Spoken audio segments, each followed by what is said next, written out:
안녕하십니까. 이제는 중세교회 예전에 대해서 같이 생각해 보려고 합니다. 이 중세교회라고 하는 것은 일반적으로 서방교회를 우리가 이제 일반적으로 생각하게 됩니다. 이 서방교회 예전은 동방교회와 마찬가지로 초대교회 예전을 계승하고 발전해 왔습니다. 특히 서방교회 예전은 동방교회 예전에 비해서 초기에는 아주 단순하고 엄격하게 이렇게 시작되었습니다. 서방교회 예전은 대개 예전의 역사를 따라서 그 변화의 역사를 따라보면 첫째는 주 500년까지의 시기입니다.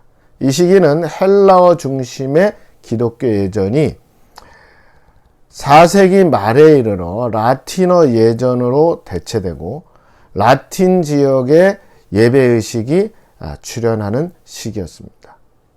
둘째는 주후 900년까지의 시기로 이 시기는 로마의 예전과 갈릭한 예전이 병존하던 시대였는데 결국 로마 교회의 권위가 강화되면서 로마 교회 예전으로 갈릭한 예전이 대체되는 시기였습니다. 셋째는 주후 520년까지의 시기로 이 시기에는 루터의 예전에 등장하기까지 로마 예전이 절대적인 우위를 점유했던 시기입니다. 넷째는 현재까지 이르는 시기로서 로마 예전과 개신교 예전이 서로 달리 발전한 시기였습니다. 중세교 예전은 그런 의미에서 그레고리 예전과 종교개혁 교회의 예전에 대해서 중세 로마 교회의 예전을 유지하려고 했던 트렌트 종교회의 예전이 주로 중세 교회 예전의 모습을 잘 보여줍니다. 첫째로 그레고리 예전은 로마 교회의 예전이 앞서 말씀드린 것처럼 단순함과 실용성을 강조하는 예전이었는데 그 로마 교회의 단순함과 실용성을 잘 보여주는 예전이 그레고리 예전입니다. 이 그레고리 예전은 그레고리 교황 주후 590년부터 604년까지의 이 그레고리 교황이 제정하였다기보다는 그의 이름을 붙인 예전이라고 할 수 있습니다. 그 예전의 순서는 다음과 같습니다. 말씀의 예전으로는 입당송, 사제와의 입당과 두 성가대가 입당하게 되고 키리에, 그 다음에 사제의 인사, 기도, 예언서 혹은 구약의 봉독, 교송, 서신서 봉독, 층계송, 할렐루야, 복음서 봉독, 그리고 해산. 이때는 수찬 자격 없는 초신자들이 나가게 됩니다. 그 다음에 다락방 예전으로는 봉헌, 즉 성물을 준비하고 예물을 봉헌하고 포도주에 물을 섞고 시편송을 부르는 것, 그 다음에 인사와 수르슴 코르다, 그리고 성만찬 기도. 이 기도에는 예비기원, 삼성송, 그 다음에 전문, 평화의 입맞춤, 성체 분할, 주기도, 성만찬, 성만찬 후에 감사기도, 폐회, 이런 순서를 가지게 됩니다. 이 예전은 단순해서 시편에 따른 입당송을 사제가 입당할 때에 성가대가 불렀고 집례자가 기도를 드린 후에 성경 봉독이 있었습니다. 그 사이에 시편으로 부르는 계단송이 있었고 회중은 빵과 포도주를 봉헌할 때에 기도하였습니다. 성가대가 시편으로 헌금송을 부르고 사제가 두 번째 기도를 하고 시생제 순서가 시작되었습니다. 즉 성만찬이 시작된 거죠. 사제가 예비기원을 하고 하나님을 찬양하는 삼선송이 있은 다음에 빵과 포도주가 성물로 육화되는 기도를 드렸습니다. 회중의 영성체를 하는 동안에 성가대가 영성체송을 부르고 집례자가 성만찬을 한 후에 기도를 드리고 해산하였습니다.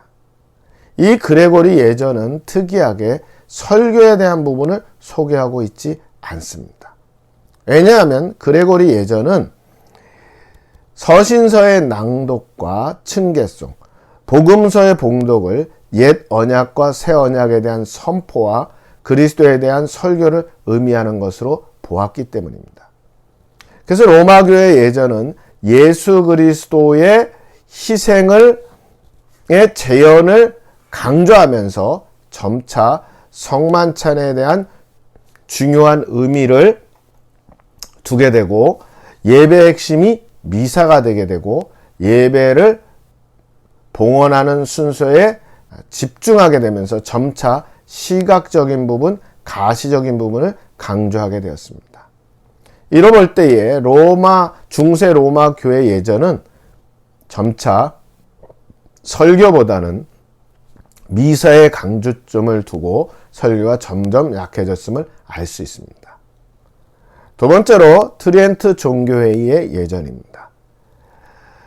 로마 교회의 주요한 예전의 형태는 이제 트리엔트 종교회의 예전에서 볼 수 있는데, 이것은 트리엔트 종교회의가 1545년 오스트리아 트리엔트에서 교황 바오로 3세 주관으로 개최된 로마교회 종교회의에서 되어진 일입니다.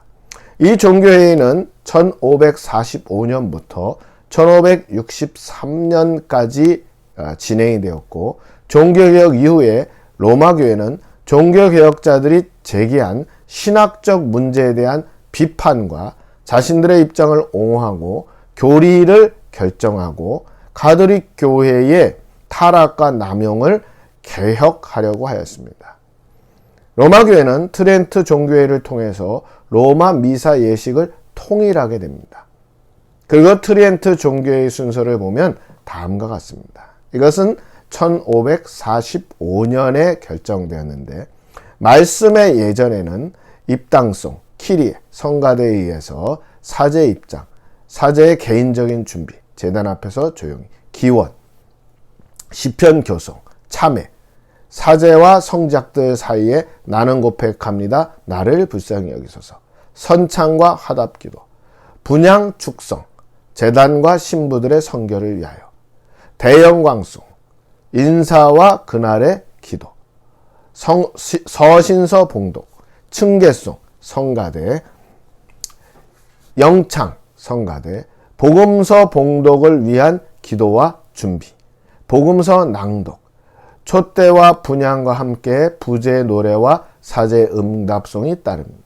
설교자의 등단, 예고, 초대의 기도, 자국어로 서신서와 복음서 봉독, 강론, 니케아 신조, 인사, 그 다음에 다락방 예전으로는 봉헌, 사제가 조용히 준비하는 동안 시편송을 부릅니다.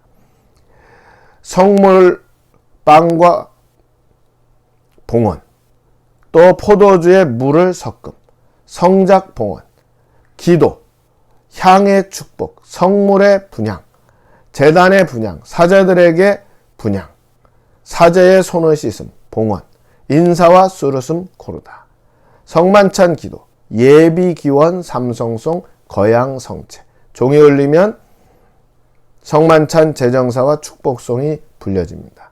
전문, 마감, 주기도 찬송, 사제에 의해서 평화의 기도와 성체 분할, 빵과 포도주의 혼합, 하나님의 어린 양, 즉 찬미, 사제의 영성체, 기도, 평화의 입맞춤, 감사의 기도, 분향의 말씀, 잔을 받고,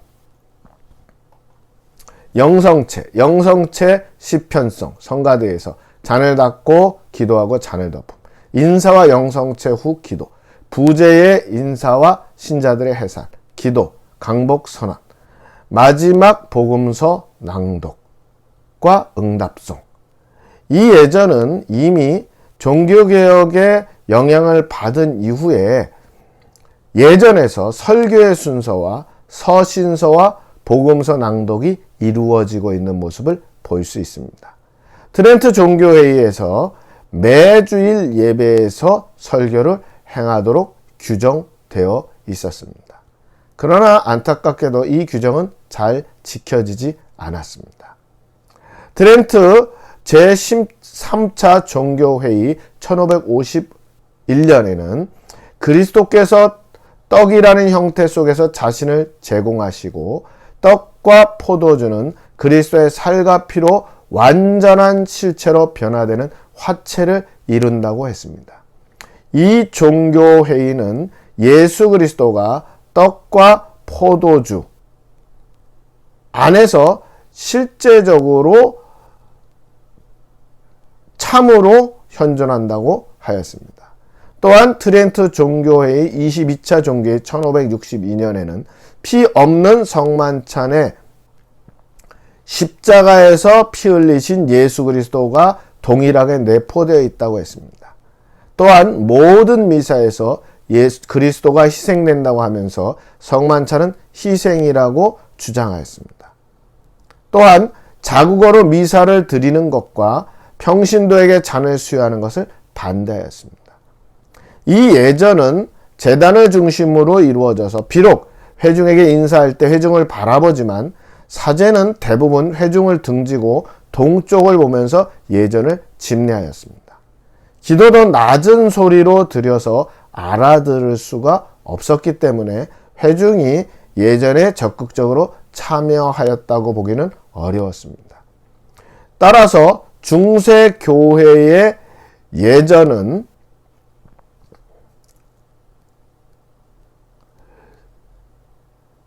설교와 성만찬 상관성에 있어서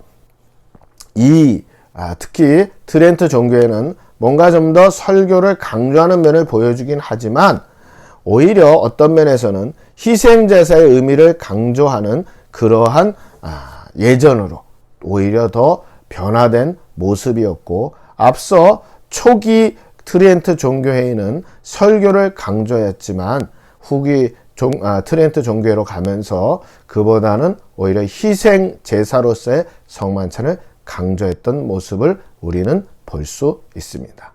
수고하셨습니다.